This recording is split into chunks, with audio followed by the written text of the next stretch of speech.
On paper, PSG had a disastrous summer. They lost Lionel Messi and Neymar, two of the greatest players ever to play football. But here's a statement for you, they will be better off without them. That's right, PSG will be better without Messi and without Neymar. And I'm going to explain to you why.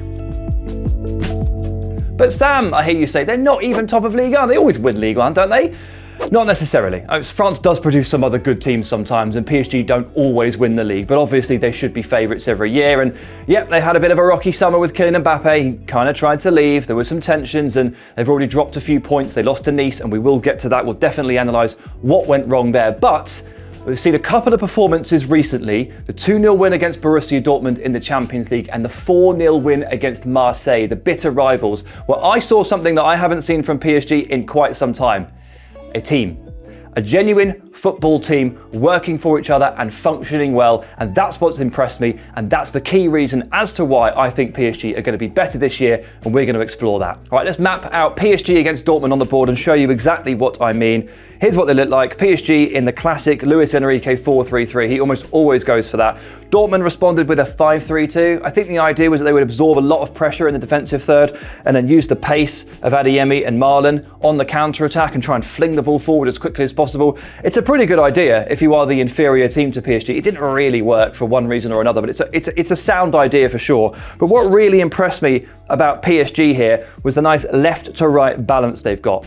They've got two key attackers on this pitch, one in Kylian Mbappe on the left and the other, oddly, the right back Hakimi on the right hand side. And through these two players being on different flanks, there's a lovely balance to their play. They can attack down the left or they can attack down the right. It doesn't really matter which one it is. The opponent has to be aware of both sides, which is not often the case when you play against top teams. I'll show you the pass map from the game to illustrate the point. Look at this. It's a pretty classic, we call the U shape in the pass map viz for Luis Enrique's teams because it's just endless possession, left, right, all the time.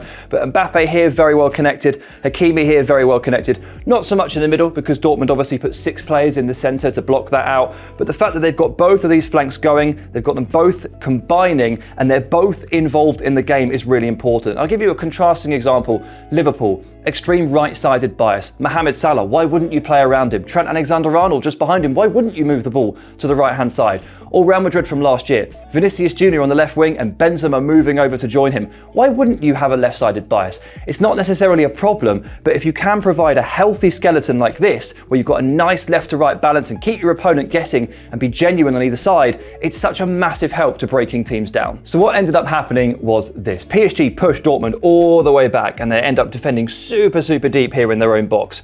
Really tough to get out because PSG are providing all this pressure and all this momentum and all this possession. You've got Mbappe here on the left moving into these gaps. You've got Hakimi storming forward and moving into these gaps or into these gaps. And Dortmund can't really shift all their players from left or to right because of the dual threat of these two particular players. And actually what would happen maybe is Vitinha would move out to the left-hand side and Mbappe out here. Marius Wolf would have to come over. Julian Brandt would have to come over. That maybe opened a hole for Lucas Hernandez to just pop in here or pop in here. That happened quite a lot. Hakimi's on the other side doing this. It's a nightmare to keep track of. And while you can obviously with Dortmund here say that they've commanded the centre of the pitch and the central column of the pitch, these corners of the box here where PSG are able to throw players and bodies into this area and combine elements of their play, it's really difficult to stop. Really tough. And to bring this back to Messi and Neymar, this isn't really possible with Messi and Neymar, which may sound like a contradiction given that the same coach, Luis Enrique, actually coached the two in a 4-3-3 in 2015 to a treble win, which was pretty damn impressive. That was 8 years ago, and that was with Messi on one side and Neymar on the other. Now they've lost a bit of dynamism over the years, understandably, mid-30s and all that, but really they're central players now.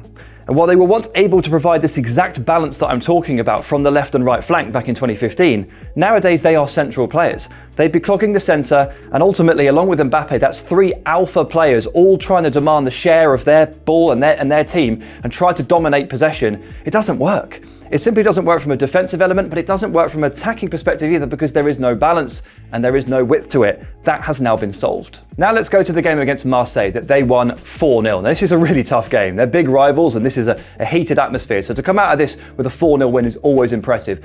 It's even more impressive when you consider that Kylian Mbappe had to go off injured after about half an hour.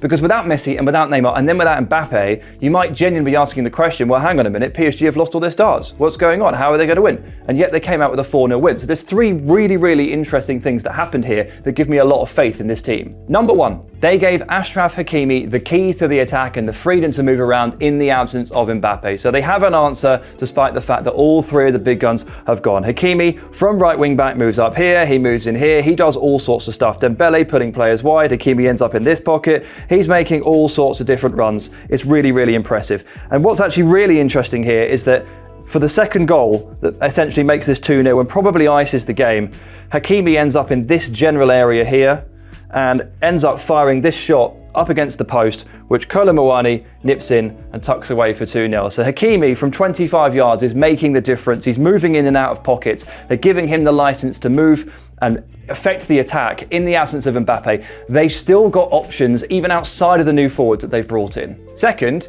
in Kolo Muani, they now have outrageous pace outside of Mbappe, which they've never really had before. And we've seen in key Champions League nights when the going gets tough, we're in the knockout rounds and Mbappe gets an injury, which does happen, let's face it, they've been unable to provide breakaway pace in the team, particularly given that Messi and Neymar aren't those kind of players anymore. So it's really heartwarming to see someone like Kolo Muani very late on in the game against Marseille make this outrageous run where he just bursts around the outside of the centre-back on the outside left and moves the ball in and squares it for Gonzalo Ramos, his new central striking partner, to tap home and get his first goal for PSG. A very heartwarming moment for Ramos, but a really important tactical moment for PSG as they find an answer to a question that they really haven't had before, which is who's providing the speed that can break down these big teams and beat these top teams if Mbappe is injured. They finally have it. The third thing is the clean sheet.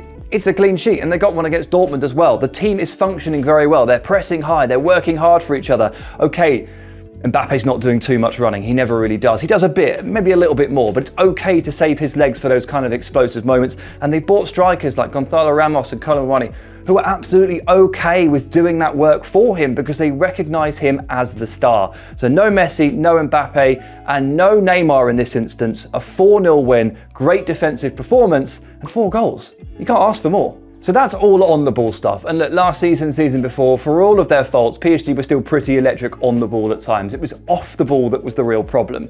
So the important thing is that they've made improvements in that area too. Now, we've already talked about the profiles of players like Kolo Muani and Gonzalo Ramos, who will do the work up front. They will press, they will harry, and they will help Kylian Mbappe save his legs for the big moments. But we also need to talk about this fellow here, Manuel Ugarte, who was a new summer signing from Sporting. He has been very, very important in pushing up and counter-pressing and trapping teams in. And we saw it in particular against Dortmund in the Champions League. What's happening is that when PSG get into these advanced areas, maybe Dembele has the ball or Mbappe has the ball, they send the ball in the box. Of course, it doesn't go into the goal or into a scoring situation every single time. The ball will inevitably bounce out, particularly when a team like Dortmund put 5 in the box and defend really deep and just clear it. So what happens is the ball ideally comes out to Tighe Emery or Vitinha and they just recycle the ball. Part of Luis Enrique's philosophy is just endless recycling of possession. If you do that, just recycle the ball, just pass it back to the difference makers. You will build pressure and build pressure. It'll be 1, 2, 3, 4 minutes of pressure. Eventually your opponent will crack. You've all heard the groans in the crowd when a midfielder in maybe this position here just goes, you know what, I'm gonna have a shot from 25 yards. It goes flying over the bar, all that pressure is relieved. So one thing that Luis Enrique is really, really big on is just that recycling of possession and making sure that teams are under huge amounts of pressure. The person that is helpful in this scenario is Ugarte, who steps up really aggressively. And if Vitinha and Tighe Emery don't win the ball, he gets onto them, and he does. He is huge at tackling in the final third and trapping teams in because he's physical, he's tenacious, he's quick across the ground, he's got all of that typical Uruguayan grit. He's really important in this counter-pressing scenario and trapping these players in and trapping this team in. And here's the evidence for you. Tackles in the attacking third this season in Liga. Look who's top, it's Manuel Ugarte. Now you are going to expect obviously central midfielders, and there's a fullback here in Vanderson who's managed to pop up as well. These are very attacking teams. Ugarte is top with 7 tackles completed in the final third alone. That means he's doing a lot of work in that top third, recycling the ball, winning it back and giving it to his players. No wonder PSG are starting to rack up these score lines and generate this pressure when Ugarte is supporting the midfield too and just winning the ball back every time anyone tries to counter. So the way I've described them, they sound infallible, all-conquering, right? They won't ever lose again. Obviously, that's not the case, and they've got stuff to work on over the course of the season. Luis Enrique will be very clear on that, and we'll dissect some of that now, and we have to go back to Ugarte. I've just sung his praises, but if you are going to be this aggressive in pushing forward and committing all three midfielders forward and your forwards, and you imagine that Hakimi and Luka Hernandez are also pushed up, you've got a nice 2v2 here on the halfway line. And Dortmund obviously tried to exploit that as much as possible. Adeyemi has blistering pace, Marlon is clever and can move around. It didn't really happen. Marquinhos, exceptional centre-back. Skriniar played at a top level for a long time. They sort of handled them. But you can imagine that if Ugarte gets bypassed and the ball ends up over here in a 2v2 scenario, there will be occasions this season when other teams have genuine pace that PSG are stretched on transition. This is unavoidable. It is just part of the game and is what PSG will come up against time and time again. It's maybe why they decided to play with a back three against Marseille and include a little bit more presence on the halfway line, but this will happen. They will concede goals this way. It's unavoidable. All the top teams do it. Ugarte just needs to make sure that he lands all of his tackles, and Luis Enrique needs to be very confident in his centre-backs on halfway. The other issue is build-up play. They're just going to have to improve in this area, otherwise they will concede high turnovers and they will concede goals. It's the reason they lost to Nice. I told you we'd get back to that eventually, and we will. Donnarumma, very good goalkeeper, one of the best young goalkeepers in the world, never been great with his feet. It was the case at Milan and has been the case at PSG. If Luis Enrique had a choice, I would bet he would not pick this type of goalkeeper based on what we saw his time in charge of the Spanish national team. But Donnarumma is a top talent, so he plays. So he's going to have to get better at moving the ball out to the centre-backs, into the full-backs and into Ugarte, because some of his passing is a bit heavy-footed and it can lead to problems. It's also the case for Zaire Emery. He's currently the golden boy of Paris. He's an exceptional young talent and he's very, very good. But there's been a couple of giveaways in the first few games where maybe the ball's been worked out to him and he's just been caught in possession. And while he's very good in the attacking third at recycling that ball, in the build-up phase, where you've got players coming at you from all different angles, he is struggling ever so slightly. So this needs to improve. Otherwise, not only will they be vulnerable to transitions as usual, they'll be vulnerable in build-up as well, which is pretty much Luis Enrique's bread and butter.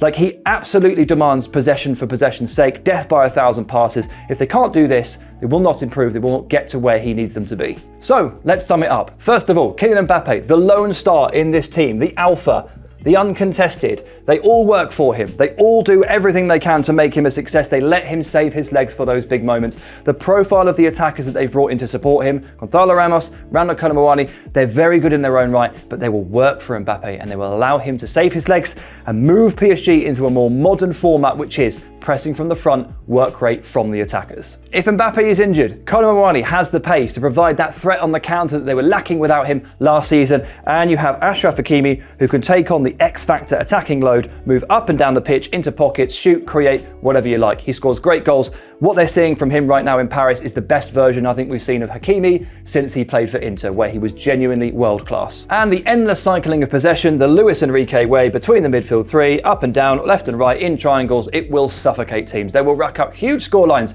against weaker teams, but they will also be able to keep the ball and keep control of the scenarios on the big nights in the Champions League, which is something, again, that's really got away from them in the past. Can you control the tempo? Can you control the atmosphere? Yes, you can, if you never give the ball away. So, who'd have thought it? Messi gone, Neymar gone, but PSG look as healthy as ever, healthier maybe, and they look like a much more modern team now. And with a great manager in place, there is a chance, I know we say this every year, but there is a chance that they could go all the way in the Champions League. We'll have to see. If you like this video, please consider subscribing to the channel. The Athletic is home to some of the world's best sports journalists, including journalists dedicated to each Premier League team, so every fan gets the coverage they deserve, not just the big clubs. And you can try it for free now for 30 days. See the link in the description.